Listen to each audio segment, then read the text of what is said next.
TnC is going to be bringing, which is a lot of 5-man team fight. But I think in many ways TnC out-executed Alliance in that semifinals. And they go for the Sand King again as well as yesterday. I mean, it's got to be Rubik now. Yeah, I wouldn't see why not, right? That's an opener they've been doing pretty much majority of their games, and super good versus the Sand King and Earth Spirit with the null field, as you mentioned. They had an things. Undying Venge opening yesterday as well in one of the games. Noya played an incredibly good Undying. But you wouldn't really... He really did. It's really hard to say, right? Would you ever really say someone played like such a great Undying? It was like 40 minutes in, and he was having such a He's not that much, like... Sure, he's useful, and he will have a big impact, but he will mostly make other people have a big impact. Yeah. So you can't really say, "Whoa, my God, that Undying." No. It was like his urn, like it was like an urn, and Lotus Sword plays are just like amazing. Like, it's kind of funny to just say that, but you know what I noticed about that is that he never wasted his urn charges frivolously. Yeah. He never healed up allies when they needed a top off or anything, because he needed every single one of those charges to keep the blink daggers down. Yeah.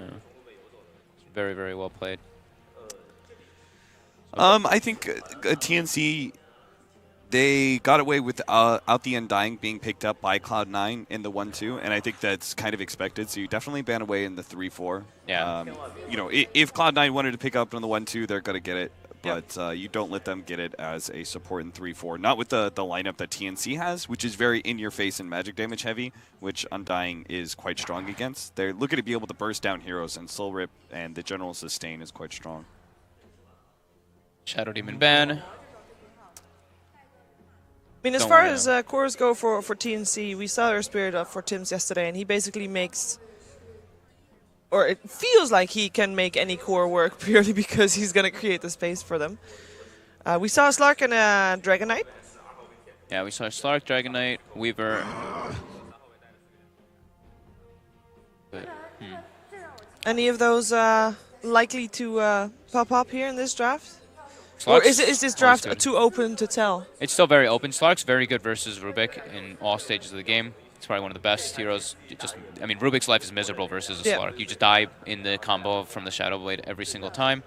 And I think Slark's relatively good versus Vengeful Spirit. Yeah. The idea behind Vengeful Spirit and the 5-man pushing power, Slark is a little bit weak against. He prefers more pick-off oriented, but against that core, he outputs a decent amount of magic damage early on, which Vengeful Spirit is more susceptible than most other cores. Vengeful Spirit is kind of similar to a Luna, where you usually have some pretty high base armor because of your high agility stats. But early on, you are very susceptible to being bursted down. And neither one of those heroes actually wants to get BKB super early either. So, and then Slark gives you the very obvious late game advantage. Yeah. Well, Cloud9 is taking their time to think about... They could get their last ban here. They could get. Do you think Sven lineups are good versus Vengeful Spirit cores? And we're gonna operate on the assumption that's a Vengeful Spirit core, but it could still be support as well. What, Sven for TnC?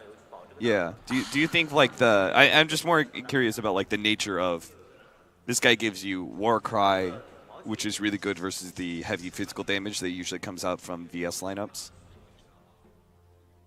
Lots of melee that you're kind of setting up for already, and Rubik gets very good spells to steal from it. He can steal, like stealing Warcry and stealing stun is very easy from the Sven. Yeah, and that's one of the great things about Slark versus Rubik is that there is no good ability to steal for the most part. Yeah, you never... Shadow Dance is amazing, but you can't steal Shadow Dance. It's impossible. Yeah. You do, it's like, well, we won. I can deward everything, and I'm super fast, and I don't have to go to base ever again. Yeah, and Slark majorly messed up. Yeah.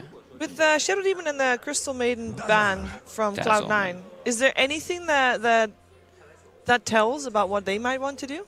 I think they're just banning TnC's comfort supports. Yesterday they ran both of those, the Shadow Demon and the Crystal Maiden. The Shadow Demon is just incredibly good versus maybe Venge carry. Maybe that could be what they're thinking about, because you kind of like kill yourself with your own illusions in a way. It's not a Luna, disrupted, but it is still an agi carry. The illusions can be pretty buff toward the later stages, if that's what they're considering. But I think it's more so just banning the comfort supports away from TnC. And they do grab the Ogre, so it looks like it is going to be that core Venge, as I was mentioning. Yeah, and this could also mean we might be seeing a Sniper or an OD, because typically you don't want Venge to be anywhere close to a single core, more likely you want a different scaling mid for you.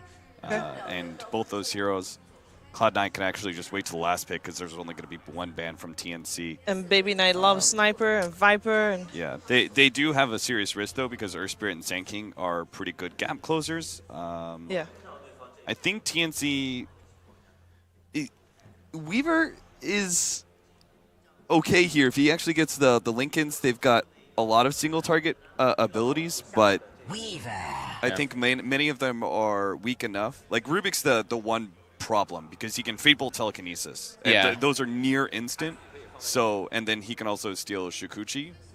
That's your biggest concern, but the other two you don't really care too much about as Weaver. It just helps. It's not only just their comfort, but it works well with the Dazzle, and it's a hero you can kind of just leave on your own, and the supports can kind of go around and doing their own thing. At first, I was like, just like blocking the Weaver out. I was looking like that's the try versus try because TnC, like you could kind of think because TnC's been very aggressive. Yeah. So like Earth Spirit, Sand King, Dazzle up against like Venge, Rubik, Ogre. It's, I mean, fairly even. I don't think anybody really comes out too far ahead in that one. Just maybe. Like Dazzle heal can be really strong, but Venge just has high armor. Ogre in the front line too. Like it's very hard to really, if that would have been the pairing that they did. But Hesta Joe's Bat Rider being grabbed up, kind of to be expected as well, versus the Weaver with breaking Lincoln's catching. Yesterday we did see TnC in both games go for the aggressive tri lane, and you say that this could be a good matchup. You think it's gonna happen?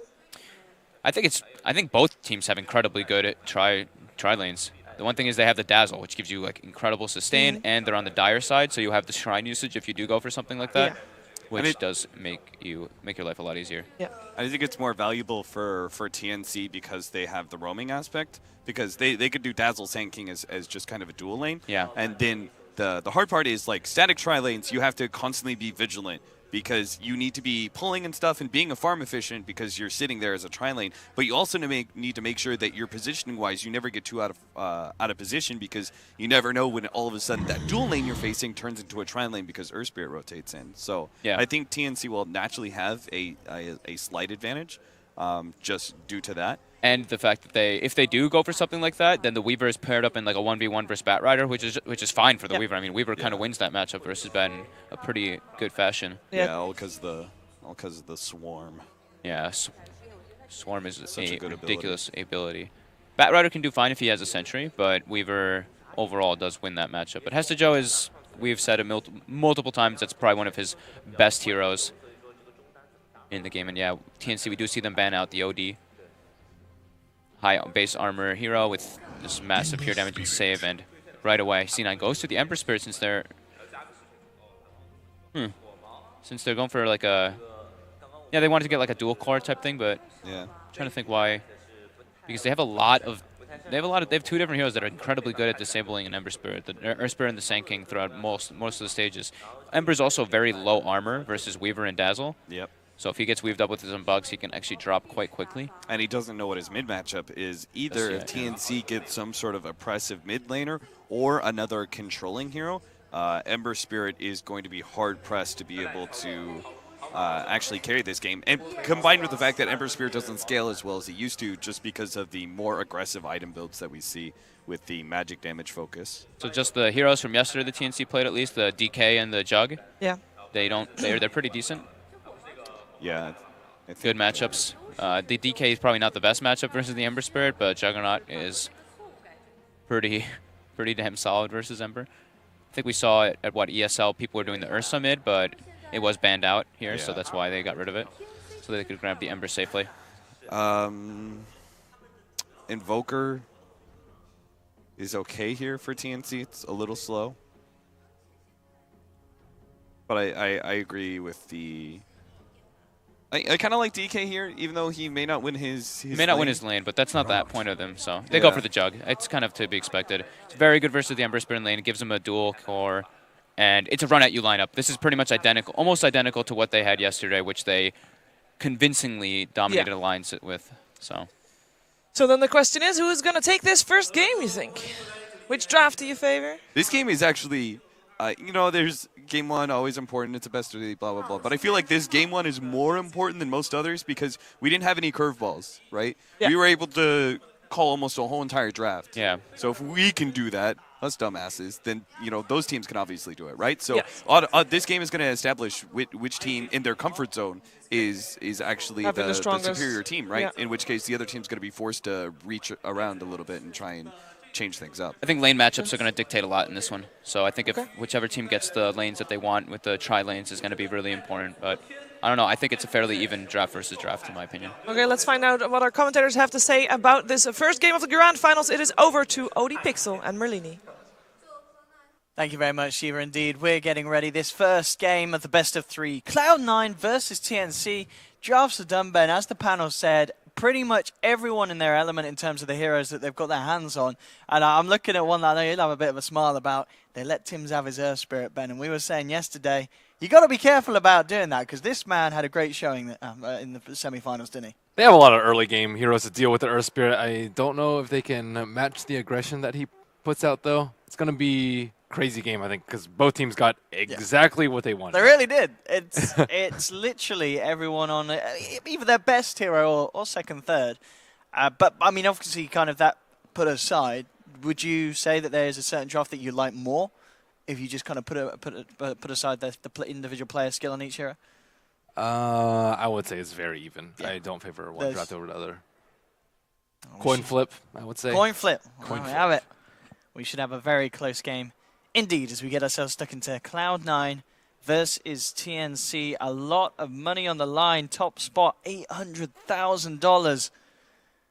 Even if you lose this series, you're taking home 400K, but you certainly are going to work your backside off to make sure you can double it. I think they smoked under the observer They ward. did. Oh my goodness. They did indeed. We need to get in the game ASAP. Because I don't know if they're going to be able to actually fight this. I don't know if they're going to set a trap or what.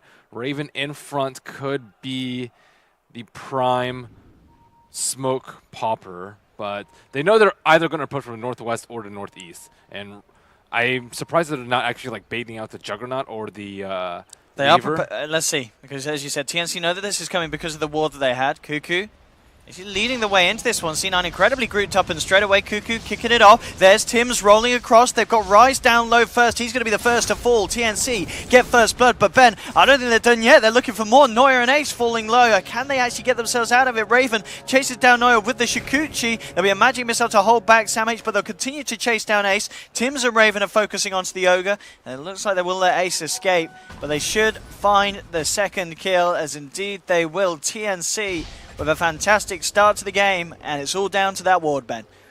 They were really greedy with that smoke. The reason you smoke later is so you have maximum duration on your smoke. Like by the time you reach them, your smoke won't have popped. But I think if they pop the smoke near the T2, which is far more common and almost impossible to get a ward up before, then they would have been able to reach that same point even a little bit earlier because you're smoked for longer without it actually running out. So that was probably one of the greatest early game smokes I've ever seen. And on top of that, they certainly watched replays yesterday of Alliance playing versus TnC, and TnC had that observer ward. I was going to say, I think they had same it every one, game, yeah. didn't they, pretty much? They did, Yeah. to scout out Yeah. Radiant's lane. So I'm very surprised that Cloud9 gave up 2 early kills because of a botched smoke. What do you think about the lane decision here? Is who's getting the matchup that they wanted? Is it Cloud9 with this aggressive trialing against the Weaver? Is that Weaver should not die in this lane. Okay, So I think so he's okay. That's okay. And I mean, it's going decently. Batrider is still level 2, so I would actually say C9 is actually getting look how many a better stacks are job. on this Sankey. He has got a Burrow Strike, He's dead. but he's already used it.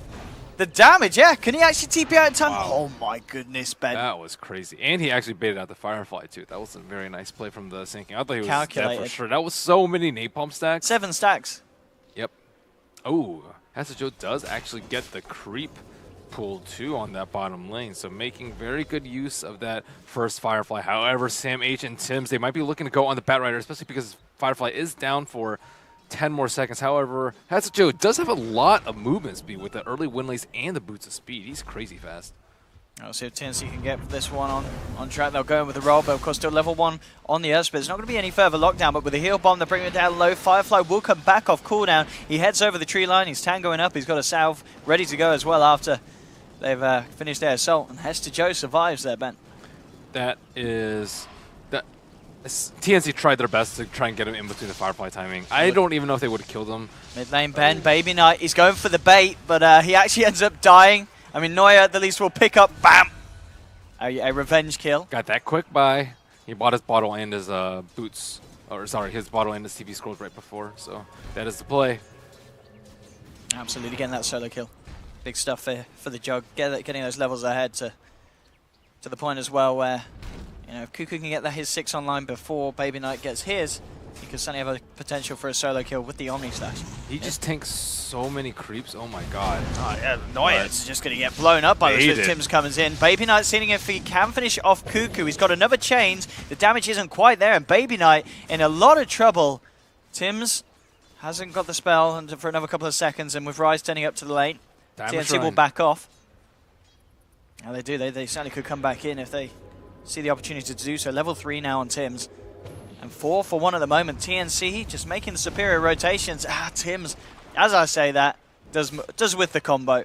I don't think they would have killed him. They didn't have spin up on Cuckoo, nor does he have boots, so I don't think it would have been a kill. But still would have been nice to pressure the Ember Spirit a little bit more. He is forced to use a shrine of his own. Rubik will be leeching the mid lane experience in the meantime.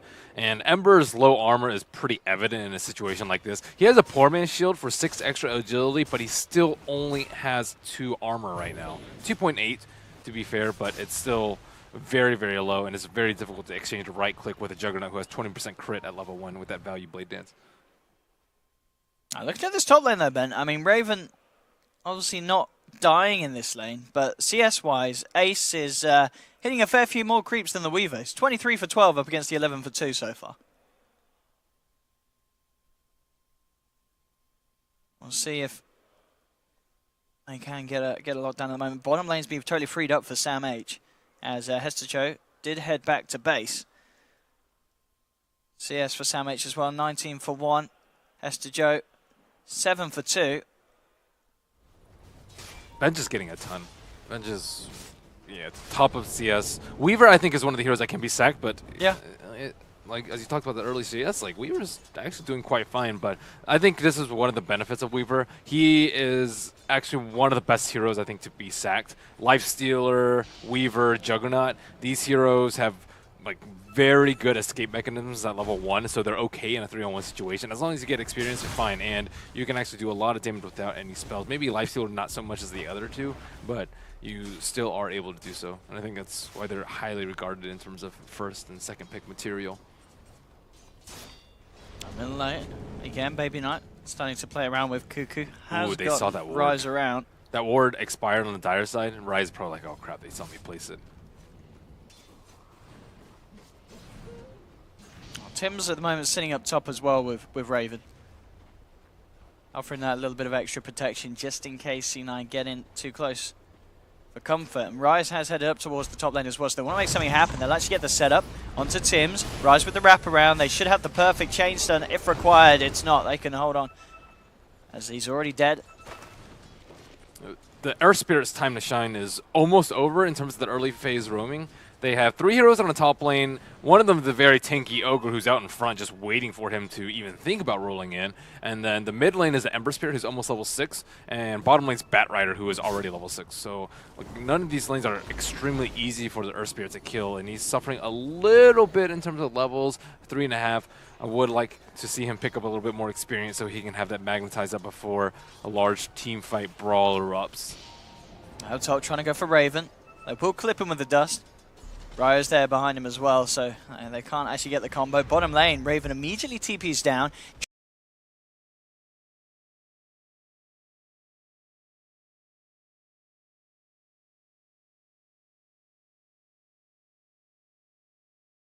Trying to go for Raven. Clip him with the dust.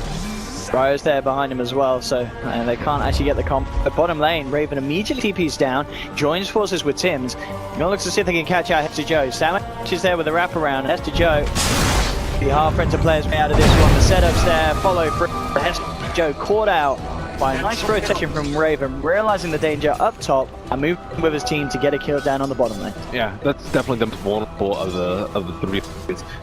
They're trying to force the supports to go from this lane, but looks like C9 really want to get this tower. There's going to be a fair amount of damage on this with just Dazzle up here and the ward placed behind. Bloodlusted on the Venge, and out, but she does have an Aquila. Try and maximize that tower damage. Playing Sam H and Tim's. Eyeing up a Baby Knight kill. Baby Knight reading the situation. Holding movement as well was spotted out. It's observed here on the Radiant side. So Baby Knight knows that there's trouble around the corner. He has pulled the creep wave. It's very important to keep this tower alive and healthy. Trading towers, I think, is very unfavorable if you're trading your top tower for the mid tower. The mid tower is so much more important. Baby Knight will just play around with him for a little bit. I don't think they have enough damage, especially with the glyph coming out. And top tower's already dead. And Cloud9 finding the favorable trades at the moment in terms of towers. Baby Knight and Noya, yeah, they're going to do their best to get TnC the hell out of here. Tim will roll away, but he gets the down. Cuckoo tries for the TP out, and the damage, that's not enough. So Cuckoo with the smart heads-up play, instantly backs out. Bottom lane, heads to Joe, though. Trouble once again, has Firefly and a TP backup coming through. In fact, he's trying to turn it, looking towards Sam H, get the lasso off, but he does go down. The damage is too much for that right. And now Rubik's in a lot of trouble. Opening for a further blow.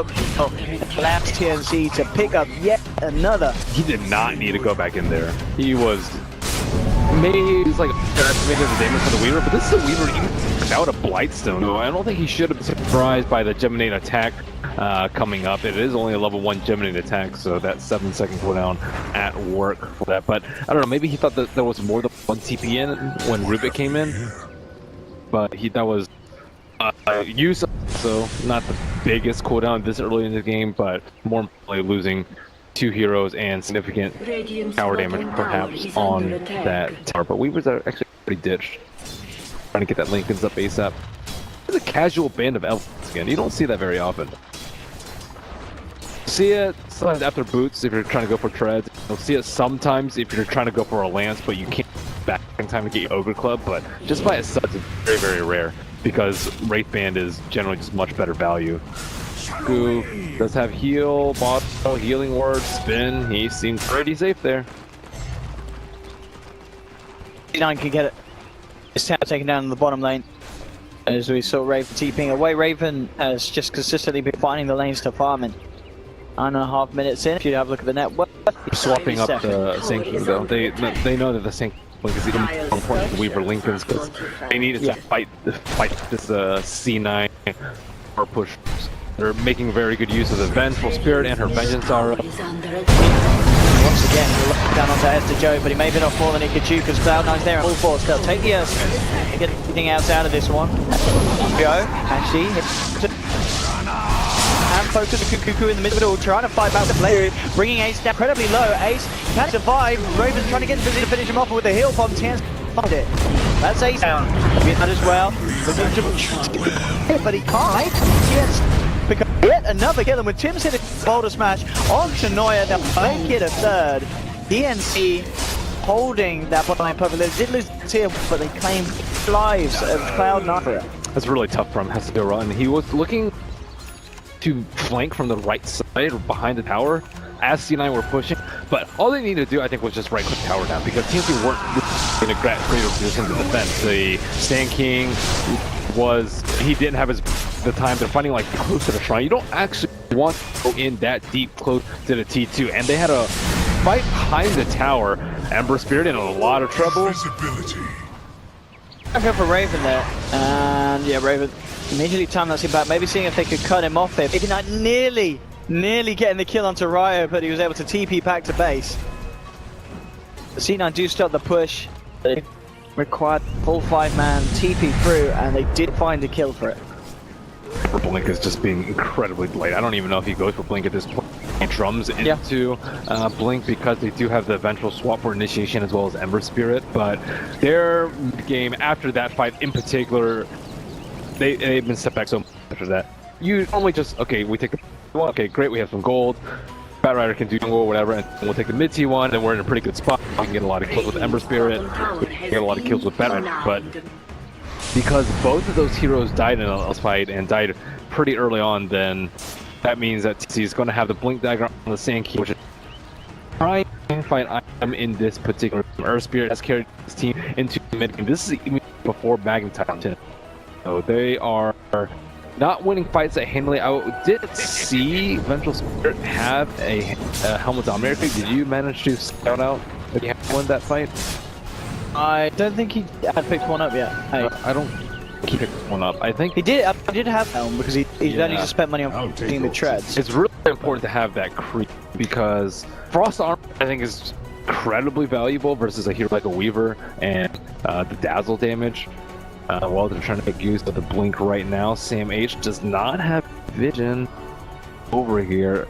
It'll be a tough fight at Ember Spirit because he does have a haste rune bottled up. Here we go, the episode. By Sam H jumps in immediately, looking towards Rise. Rise gets Kinesis, hold back the King. Tim, he'll silence the Ogre. Baby Knight actually in the midst of the fight, trying to fight through it all. Remnant's out, Sam H falling low, but the Grave just in time for Ryo, allowing the SK to try and get himself out, but he gets rooted by the chest. He's down. Look at this Magnetized though from absolutely destroying the team by the Earth Spirit. So many issues for the side of Cloud9. And they may have managed to get the Sand King, but they lose 2 heroes for it. The time was there. Getting Raven out of harm's way as well. And this Earth Spirit is just such a huge issue, Ben. A lot of things went wrong for TnC that fight too. King didn't get a prime epicenter off. He stunned the Rubik right after he had started spinning. But they did pop that Observer Ward, which I think really won them that fight. That one is really good during nighttime. And the Radiant side were pushing around that mid lane. I don't think it would have all gone so much had Ember Spirit not had that haste rune. And he does miss his chains combo. Tim's will just casually roll away. Radiant's bottom tower is under attack. 12 to 4 at the moment, and the fact that these fights are going it's allowing Cuckoo and Rayo to keep themselves in the lead.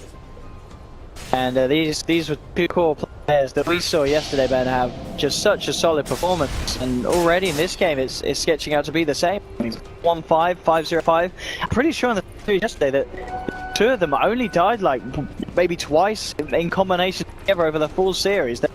They're just so good at not overstepping the course.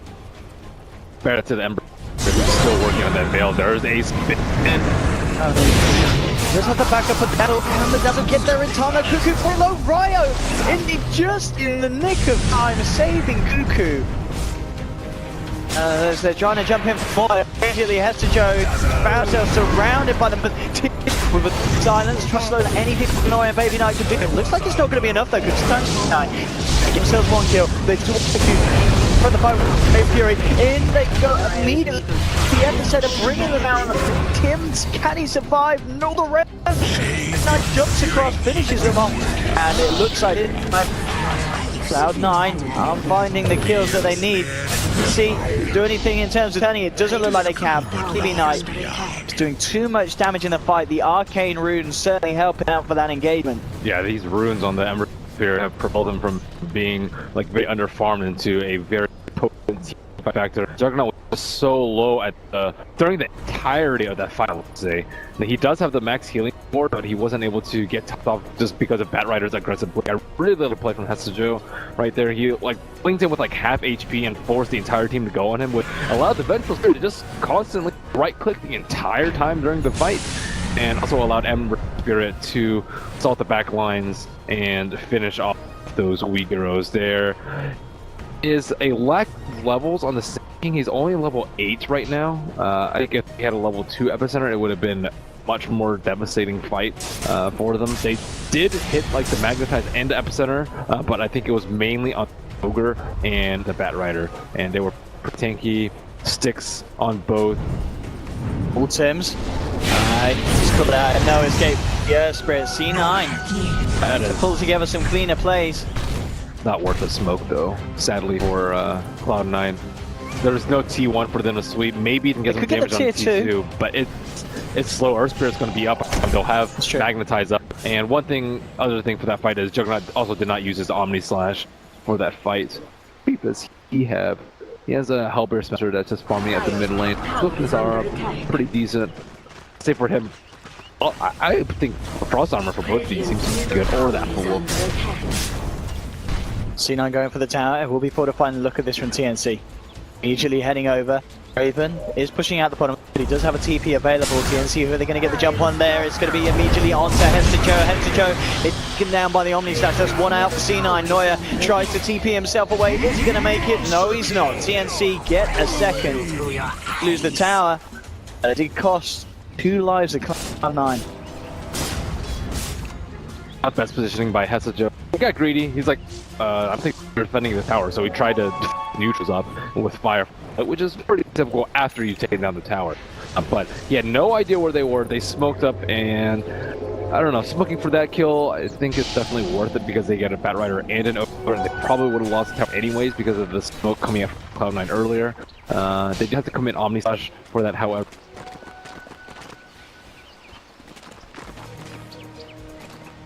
Joe. He's having a tough start. He really has. We have seen the thing about Hestacho bat is he's very good at the late game bat. He is. Because this is the kind of guy you see with the Ags, the refreshers. Then that way he makes the game-winning play. It's going to be tough because Weaver just picked up his Lincoln Spirit, or is picking it up right now, and he has a lance to boot, so he's on top of the net worth. And with that weave, this could be a big fight for TnC. See how heavy they want to go in on this. Cloud are ready to defend. TnC, it looks like they respect that. They're not going to have a good go at this tower for a long time. But it's right next to the Radiant Shrine, which is off cooldown right now, and I think they're going to have to approach through a different method, like smoking up maybe behind the Ancient, so up through the Shrine. Hestacho trying to pop a smoke, expecting smoke from that direction. Now he's going to be checking Roche. They're not exactly sure what TnC are doing because it looks strange from their point of view. They backed up and no one's missed or no one's showing, and now they're just showing the lane, and this will allow Cloud9 to farm at the bottom lane and mount a proper defense. There is an Alpha Wolf in base, so that we're going to be hitting pretty hard. Vengeful Spirit's already hitting for 215, and that's with the Bloodlust on top of that. So she has a lot of attacks and is hitting really, really hard. Like the jump, for example, is not going to feel that safe during the spin with this.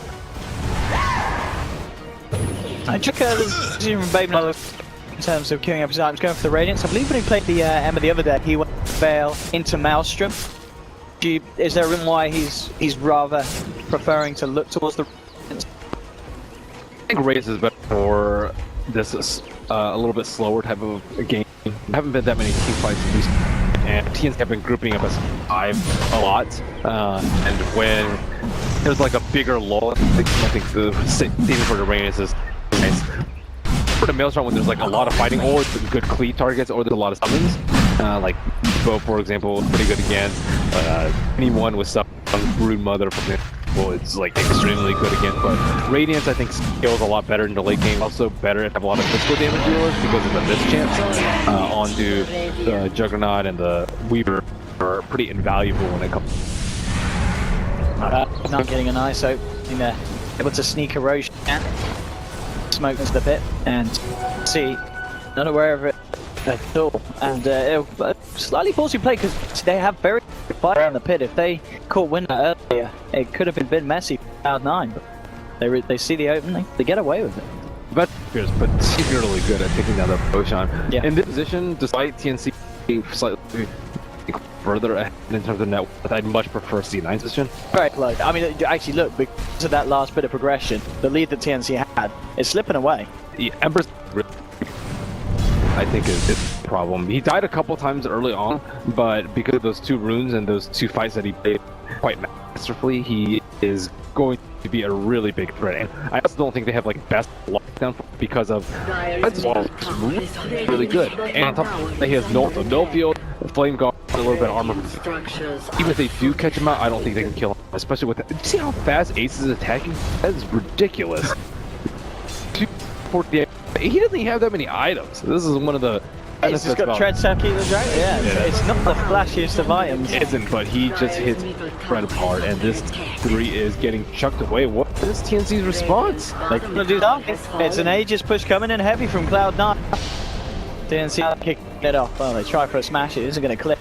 Yeah, this T3 already down to very low health. Kati finishing off for the team there. 57 HP that tier 3's been left on. Yeah, you don't want to start off or start 20 minutes in the game like your T3 is almost dead when you had a pretty sizable early game. They had a great start. TnC, they had good lanes. They managed to transcend it into a good 15-minute period.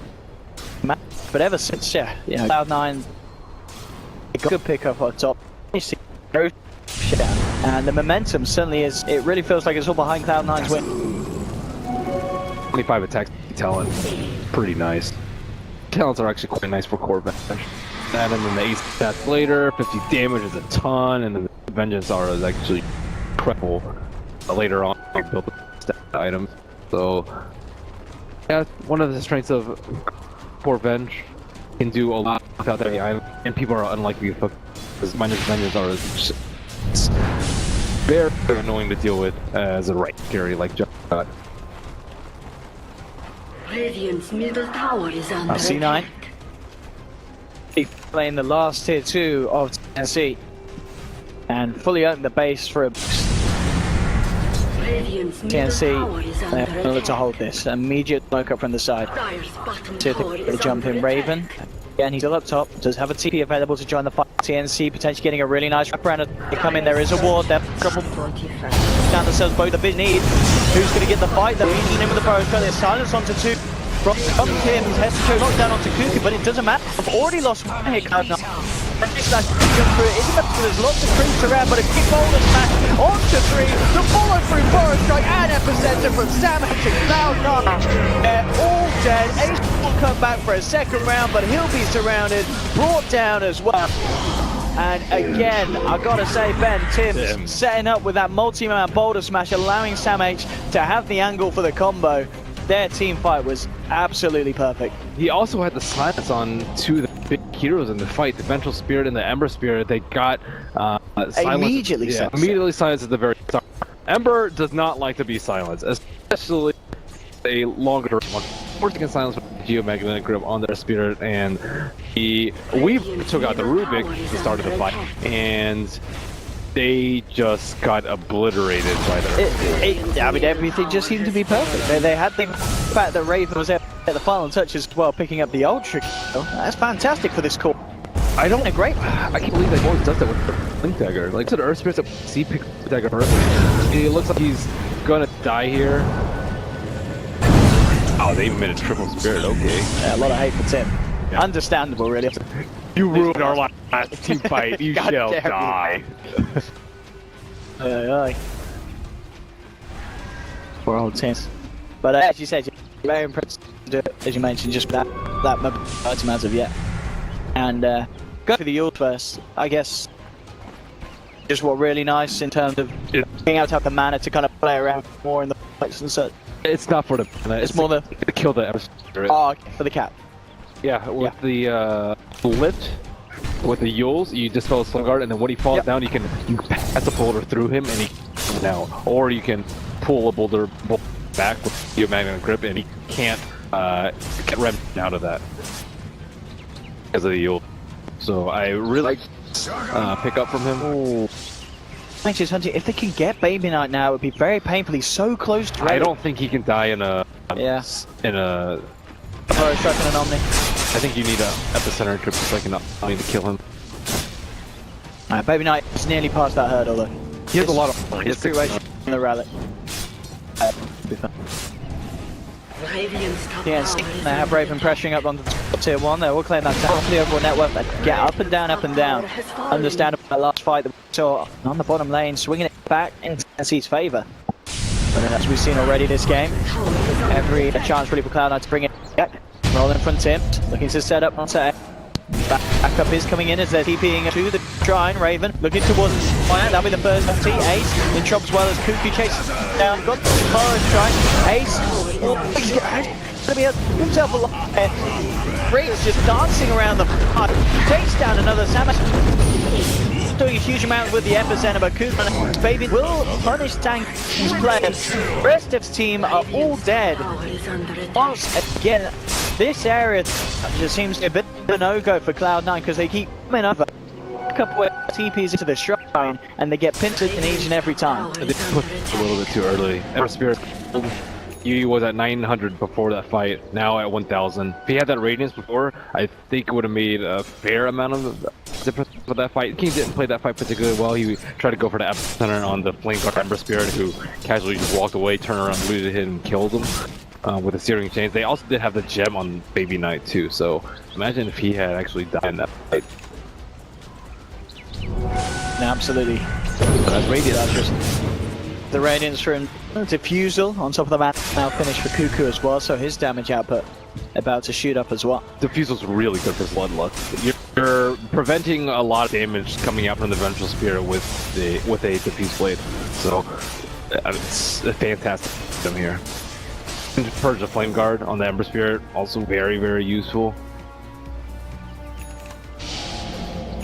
Interesting talent decision from Cuckoo, really, because he went for the start, but then he went for the more offensive one with the attack speed. It's a nice mix. Getting a balance. It's kind of like if you see Sand King's talents, it's usually if they have the Tranquils, you go for mana, and then if you have the Arcane Boots, you go for armor.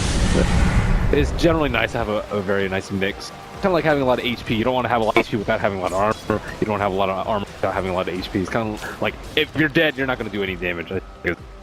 That's the end. He's been pretty close to dying in some of these. The point image is much nicer for farming a lot, but this is the type of game where you're going to be juggling, like brawling all the time. Surviving is going to be a great source of income for him and his team. Yeah, I guess considering they do have some sort of lockdown, the magic community, so yeah, having that extra bit of life to rely on, so that makes all the difference. Don't forget about, like, if he survives for like half a second longer, half a second might not sound that much, but we have a grave coming in. Oh, absolutely. It can look different world. So you had that extra bracer, or the stick. These items will save you in certain life or death scenarios. Yeah. I mean, you talked about how good the diffuser was as well. I should like this as well, that the Raven as well, picking up second diffuser for the... It's very, very good here. TnC? One thing I don't like about it is the extra physical damage, and I think having a lot of magical damage is very useful versus the Vengeful Spirit. She has a lot of armor right now. She has 23 armor, and you have some minus armor from the Swarm, some minus armor from the Desolator, and some minus armor from the Dazzle. Actually, once I think about all the minus armor, it does make physical. It's the way to go. Can around the Roshan pit. Roshan is going to be the slightly longer respawn. Just under a minute now, 30 seconds to go, and Roshan will be there. Both teams definitely interested in taking it away from the other at this stage. TnC have the speed to take it, so does Baby Knight and the boys. Cloud9, as we've seen. Vengeful Spirit can make short work of the Roshan. Baby Knight running away just in time before Tim's comes through with a silence. Do you think this game have any sort of item against the silence of the Earth Spirit, or is getting the Skadi going to be enough in terms of just tanking up and outliving the duration? Tank and outlive, get HP, get armor, and he has no field plus. He has 17 armor. I think it's a very respectable place for an Ember Spirit. I don't even actually know how he has that much armor, just a Kilo Format Shield. I guess that gives like so much more stats at Entry at 15 is pretty standard. But yeah, I think once you have that much armor, you're okay. You can dodge a lot of damage by using Slide and Remnant in fights, and then you always have the defense swap available to you with a BKB on Defense Spirit, who will be putting herself in very efficient should she swap defensively. Is smoke coming out from the rest of Cloud, not as they want to fight. The shrine. Yeah, Baby Knight's popped the Arcane Rune. There is push up right now. TnC, they don't have a creep inside the pit. Yeah, no vision around there at all. Yep, no vision around there at all. And do they see? Yeah, see. So Observer Ward was taken down by Hesjo Rotten and his gem, and now the for Roche. That's an illusion. So both teams away. Knows the status of Roche. See, getting out the lanes, making sure that they have those off their half of the map, before worrying about to jump in onto Roche. And as well, of course, C9 are going to be very careful how they enter the pit. TnC would love to take that shrine before taking out this Roche. I think they feel a lot better about taking out this. Ember Spirit is actually going to take out the last T-Tone side of TnC by BOTing in. That is an important tactic because it opens up the shrines. Yes, you do realize that because Baby Knight's down there, they know that there's a bit of time, but there's speed. I mean, that kind of time there, it could be enough. It's falling down low, head will jump. Goodness, so it's going to bring him up. Bursting is down as well. Coming in with the triple round, Baby Knight has taken down a big of the buyback immediately from Cuckoo. Realizing the significance of this team fight. They'll surround Tims. They're picking out the triple kill for Baby Knight. Cloud9 not doing it by the trip by Saber. Magpies, in fact, turning it back again for Cuckoo. They're turning it around. It's already finding three. Baby Knight just having to get their head as well to Joe. Did cost them the Cuckoo buyback, but absolutely. Had to go for the play. He dropped the gem to the shrine. He was going for the road shot steal. Can he do it? Buyback, but the swamp, has he just done it? Yeah, it has. He couldn't look in. He had to slide forward. Hesto, he might even die as well. He's 17 HP. Raven is going to look chase down. He will just be able to blink out. Dude, obviously, going to get gem back, but that was a big bug. Yeah, the bugs, the realization that he was going to be looking for that blink in. Let's see him securing Roshan, securing the Aegis. That could have been disastrous for both sides, I would say. The Ember Spirit kind of left unchecked in these fights. It's, I think, pretty good for Cloud9. Vengeful Spirit focused on very heavily physical damage. Yeah, it totally makes sense as well. I mean, you take the Venge out of the fight, and it's a huge amount of difference in terms of the overall damage output of Cloud9 with that Aura Gun. Taste. It certainly is. And Howl of Terror, I would think. You'll usually get like a second application in the fights if you stay alive. They also need to make sure that Juggernaut stays alive in the fight. I don't exactly know where Dazzle's positioning was in the fight, but it's very hard to counter the Blink Lasso and to force that back into your team. So he was probably just far out of range to be able to do so. But if he can survive either through sheer HP and armor or maybe Lincoln Sphere, you don't see Lincoln Sphere very often in Juggernaut. He is going to go for the Basher instead. Probably feeling pretty comfortable with the Aces in hand. He doesn't have buyback, and yeah, I think the high priority is saving the fight because we are very unlikely to die early on in the fight. Weaver's massive. Weaver's massive, and he has Lincoln's. So, like, Bat Rider has to blink, force stab, and Lincoln's Sphere, or sorry, break his Lincoln's, and then lasso him back, and then even after the lasso, you're not really lassoing him back that far. He's usually close enough to his team for that. Well, Baby Knight, as you said, the fact that he is staying alive in these fights has allowed him to finish off his Skadi. TnC, they will take down one tries, and almost certainly will just make a beeline and head. I don't know if I would prefer like Octarine on him or not. Or instead Skadi? Yeah, you'll usually see Octarine a lot more because of the cooldown reduction stacking. It's interesting as well. I mean, Magic Ember, he picks up kind of the core out, but now he's actually going for some physical damage. He's kept a Daedalus. We don't see very that unusual. much. That is incredibly unusual in this patch. He does have the Vengeful Spirit core with him. Yeah, so he can punch, for sure. Normally we go for a Maelstrom because you don't have any physical damage, so like critting for like 400 is not really that scary. He switched it up. I think he maybe was just queued up the Demon Edge, and you know sometimes where you highlight him just so you can see the Demon Edge, and I guess he just wanted the Demon Edge for the MKB, which MKB certainly is way makes better. Sense, yeah, because there's every adventure ability that Cook Raven could look for a butterfly. Daedalus is only when you have a ton of physical damage already. Like if Vengeful Spirit wanted to go for Daedalus, I think that'd be good, but she is going for the butterfly, double dipping into that agility with the Vengeance Aura. And Siban, the smoke, they get the jump. Baby Knight would be perfect. Tim's actually missing the silence, but it might not matter here with the chest. Baby Knight gets taken out, and he's down for 80 seconds. This is a man without buyback. Added availability here. He's just under 100 gold shot, and that could be an incredibly painful 100 gold bank because TnC, they're literally coming hard down mid lane. They saw him, or Baby Knight saw him, and he was really slow about the Remnant out. Sim H went in there. Like, he just saw the swarm. That is not the ideal sell.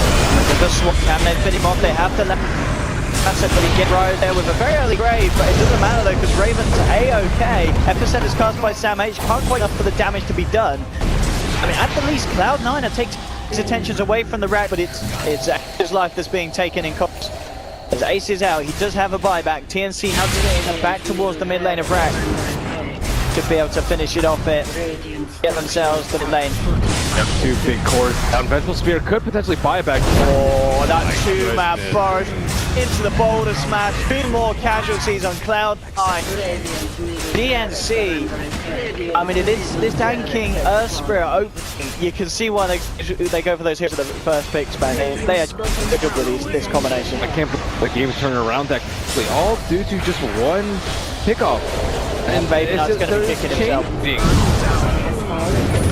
Here we go. Baby Knight, can he do any big? I don't know if he's been caught out by the Suns. Indeed he has. He can't even get to his burrow strike there. There'll be a buyback from Batrider, but again, Baby's got to keep his cool, Ben. It seems like Baby Knight's their whole entire team is tilting. They just fed like 12 kills back to back. And oh my goodness. What has happened here? What? They've got to pick themselves up for game 2, Cloud9, because this is getting them nowhere. Oh my god. Hey, look at the base once again. They are 2 wrecks down, but a huge deficit here at the Destructors. And they fight back. Still 2 members down. But he's surrounded. Bash up. And it is pretty much over. 8 flying back. God. And, I mean, just look at that. Dead. Oh, they are going to be hurting after that game.